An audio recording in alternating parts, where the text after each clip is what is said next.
इन्हें देखिए, बहुत अच्छे से जानते होंगे कौन है ये।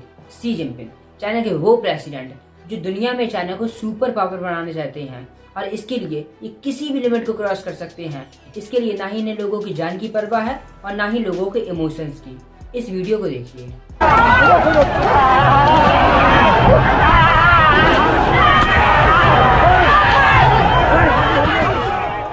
चाइना की कैपिटल हो बीजिंग या हो वुहान शहर या फिर हो शंघाई, हर जगह लोग नारे लगा रहे हैं, step down Xi Jinping, step down communist party. Even China में तो अब ये भी नारे लगाए जा रहे हैं, don't want dictatorship, want democracy. तो ऐसा क्या हुआ है चाइना में? वहाँ के लोग चाइना की कम्युनिस्ट पार्टी और शी जिनपिंग के खिलाफ प्रोटेस्ट कर रहे हैं, जबकि प्रोटेस्ट करने वाले ये जानते हैं अगर उन्हें पुलिस ने डिटेन कर लिया तो केवल उनकी लाश मिलेगी। ये जानते हुए भी वो प्रोटेस्ट कर रहे हैं। ऐसा क्यों है, आइए समझने की कोशिश करते हैं इस वीडियो से। This weekend saw protests in cities all across China.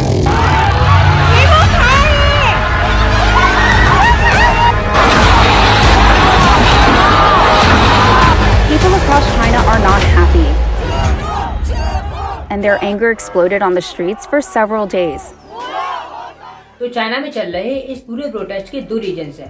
पहला तो चाइना की जीरो कोविड पॉलिसी और दूसरा रीजन है शिनजांग की कैपिटल उरुमची में एक बिल्डिंग में लगी आग, जिस आग में झुलसकर 10 लोगों की मौत हो जाती है। अब डिटेल में समझने की कोशिश करते हैं आखिर कैसे कोविड-19 चाइना में मास प्रोटेस्ट का कारण बन गया है। 2020 में जब कोविड-19 की शुरुआत हुई तो सभी कंट्रीज ने लॉकडाउन की शुरुआत की और कोविड-19 की वैक्सीन आने के बाद थोड़ी बहुत रेस्ट्रिक्शंस में ढील देना शुरू किया और ज्यादा से ज्यादा वैक्सीनेशन पर फोकस किया।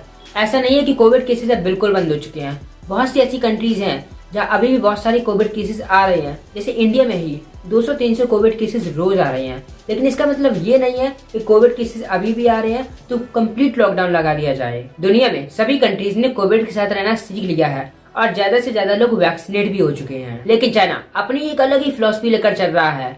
चाइना फॉलो कर रहा है अपनी जीरो कोविड पॉलिसी, यानी चाइना का मानना है चाइना की जिस भी एरिया में थोड़े बहुत भी कोविड केसेस आते हैं वहाँ कंप्लीट रेस्ट्रिक्शन लगा दिया जाए, यानी कंप्लीट लॉकडाउन। उस एरिया में सब कुछ बंद कर दिया जाए, यानी ना ही आप कहीं घूमने जा सकते हैं, ना ही आप अपने काम पर जा सकते हैं, यानी सिर्फ आपको अपने कमरों में रहना है, अपने घरों में रहना है। आप बिलीव नहीं करेंगे, चाइना में बहुत से ऐसे एरिया हैं जहाँ लोग हफ्तों से महीनों से लोग अपने कमरों से अपने घरों से बाहर नहीं निकले हैं इस जीरो कोविड पॉलिसी की वजह से।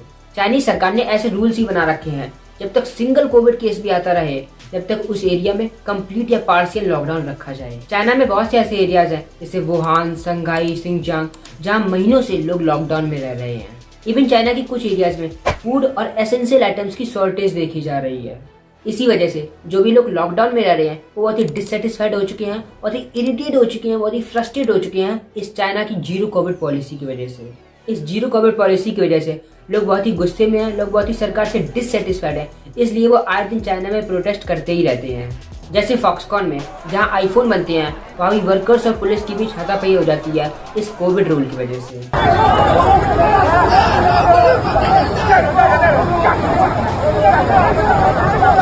जो भी लोग लॉकडाउन में रह रहे हैं वो तो पहले से ही गुस्से में हैं, लेकिन इस कोविड रूल की वजह से लोगों को और गुस्सा दिलाने के काम कर रही है ये जीरो कोविड पॉलिसी की वजह से होने वाली मौतें। इस जीरो कोविड रूल की वजह से 14 साल के बच्चे की क्वारंटीन में ही मौत हो जाती है। एक 3 साल के बच्चे की मौत हो जाती है क्योंकि वो हॉस्पिटल टाइम पे नहीं पहुंच सका, क्योंकि लॉकडाउन की वजह से पूरा ट्रांसपोर्टेशन सिस्टम बंद था। एक 55 साल की औरत लॉकडाउन से फ्रस्ट्रेट होकर बिल्डिंग से कूदकर अपनी जान दे देती है। 27 लोगों की बस एक्सीडेंट में मौत हो जाती है जब इन्हें क्वारंटीन सेंटर में ले जाया जा रहा था। तो इतने सारे इंसिडेंट को देखकर वहाँ के लोग चाइना की सरकार के खिलाफ बहुत ही गुस्से में हैं। आपने हर जगह यही सुना होगा चाइना कितना डेवलप देश है, वहाँ की टेक्नोलॉजी कितनी एडवांस है, वहाँ की एजुकेशन कितनी बढ़िया है, वहाँ का हेल्थ केयर सिस्टम कितना बढ़िया है। लेकिन एक बार आप इस वीडियो को देखिए। These people locked up in quarantine camps being treated worse than prisoners. Toilets are being used as quarantine centers, inhuman living conditions in quarantine camps. क्या चाइना के पास इतनी भी फैसिलिटी नहीं है कि उसे पार्किंग लॉट को ही क्वारंटीन सेंटर बनाने पड़े? और कुछ एरियाज में तो बाथरूम को ही क्वारंटीन सेंटर बना दिया गया है। एक बार सोच के देखिए, लोग हफ्तों से बाथरूम और पार्किंग लॉट में सो रहे हैं। इसी वजह से लोग फ्रस्ट्रेट होकर छोटे मोटे प्रोटेस्ट करते रहते थे। लेकिन 24 नवंबर को इसी फ्रस्ट्रेशन की आग में घी डालने का काम करती है शिनजांग रीजन की कैपिटल उरुमची में एक बिल्डिंग में जब आग लग जाती है और इस आग में 10 लोग मारे जाते हैं।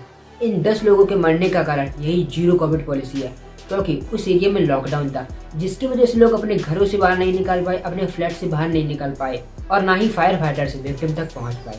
इसी एक इंसिडेंट से चाइना में शुरुआत होती है एक मास प्रोटेस्ट की। सबसे पहले प्रोटेस्ट की शुरुआत होती है सिंजांग के उरुमची शहर में, जहां हजारों लोग सड़कों पर आकर प्रोटेस्ट करना शुरू कर देते हैं और वो नारे लगाते हैं end of lockdown, end of mass testing और डिमांड करते हैं डेमोक्रेसी की, प्रेस ऑफ फ्रीडम की, end of online censorship. Censorship तो चाइना में इस हद तक होती है कि कोई भी अपने थॉट्स शी जिनपिंग के खिलाफ या फिर कम्युनिस्ट पार्टी के खिलाफ नहीं कर सकता है।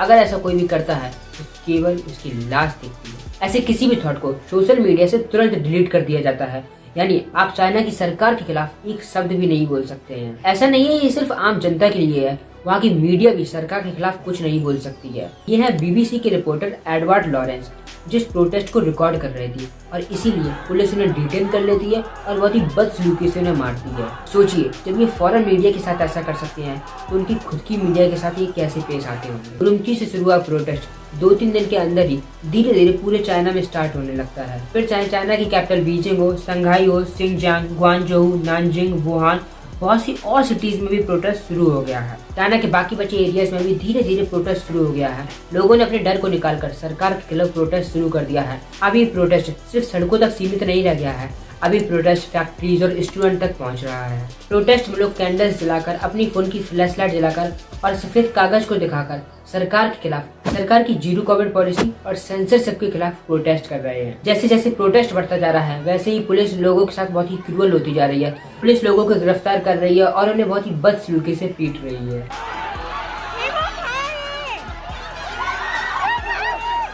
और अब धीरे धीरे दूसरी कंट्रीज ने भी इस प्रोटेस्ट पर बोलना शुरू कर दिया है। इसके साथ ही जो भी चाइना के लोग चाइना के बाहर रह रहे हैं, वो भी चाइनीज एम्बेसी के सामने प्रोटेस्ट कर रहे हैं। तो ये तो बात रही कि आखिर चाइना में प्रोटेस्ट चल क्यों रहा है, लेकिन अब से बहुत लोगों के अंदर एक क्वेश्चन आया होगा, ऐसा क्यों है? एक तरफ जहाँ दुनिया में कोविड-19 के खिलाफ कोई भी डर नहीं है, लेकिन चाइना इतना हार्श लॉकडाउन क्यों लगा रहा है? सबसे पहले तो चाइना में कोविड-19 का वेरिएंट हाईली ट्रांसमिसिबल है और चाइना की ज्यादातर पॉपुलेशन लॉकडाउन के अंदर ही रही है। तो जब भी लॉकडाउन की रेस्ट्रिक्शंस में थोड़ी बहुत ढील दी जाती है तो ज्यादातर लोग कोविड-19 पॉजिटिव हो जाते हैं, क्योंकि उनके पास वो स्ट्रॉन्ग इम्यून सिस्टम ही नहीं है, क्योंकि वो वायरस से कभी इन्फेक्ट हुए ही नहीं है। और दूसरा रीजन है पुअर वैक्सीनेशन, जिसकी वजह से ज्यादा लोग कोविड पॉजिटिव हो रहे हैं। चाइना इतने डेवलप होते हुए भी सिर्फ अपनी 89% पॉपुलेशन को ही वैक्सीनेट कर पाया है, ऐसा चाइना का ऑफिशियल डेटा कहता है। वाकई में चाइना की कितनी पॉपुलेशन वैक्सीनेट हो चुकी है ये तो सिर्फ शी जिनपिंग ही बता सकते हैं। इसके साथ ही चाइना में लोग वैक्सीन लगवाना ही नहीं चाहती हैं, यानी चाइना के लोग मेड इन चाइना वैक्सीन पर विश्वास ही नहीं करते हैं, इसलिए वो वैक्सीन को ले ही नहीं रहे हैं। इसके साथ ही चाइना में रहने वाले लोग मेड इन चाइना वैक्सीन से डर रहे हैं। सोचिए, इतना बड़ा देश, इतना डेवलप देश, इतनी पॉपुलेशन, लेकिन फिर भी लोग अपनी ही कंट्री की वैक्सीन पर बिलीव नहीं कर रहे हैं। इसी वजह से चाइना की पॉपुलेशन का एक बहुत ही बड़ा हिस्सा अब तक अनवैक्सीनेटेड है, क्योंकि वाकई में चाइना के लोगों को शी जिनपिंग और कम्युनिस्ट पार्टी पर बिलीव नहीं है कि वाकई में ये वैक्सीन इफेक्टिव होगी या उनकी जान ले लेगी। China wants all of us to take its vaccines. In return, it promises to offer certain conveniences when we visit China. The message is simple: take our vaccine, enjoy a streamlined visa process in return. But which vaccines is China offering? Is it Sinovac, whose CEO was once found to be bribing China's drug regulator for approvals? Or is it Sinopharm, which was once called the most unsafe vaccine, one of the most unsafe, with 73 side effects? और जब दूसरी countries ने China में vaccine export कराने की बात कही तो चाइना ने वैक्सीन के इंपोर्ट पर ही बैन लगा दिया। यानी चाइना किसी देश के सामने झुकना नहीं चाहता है, अपने आप को सुपर पावर दिखाना चाहता है, फिर चाहे लोग मेड इन चाइना वैक्सीन पर बिलीव करें या ना करें। वैसे एक रिपोर्ट तो ये भी कहती है कि अगर चाइना ने रेस्ट्रिक्शंस हटा दिए तो चाइना की बहुत बड़ी पॉपुलेशन कोविड पॉजिटिव हो जाएगी और चाइना के पास इतना बड़ा हेल्थ केयर सिस्टम नहीं है कि वो एक साथ इतने लोगों को क्वारंटीन या उनका ट्रीटमेंट कर सके।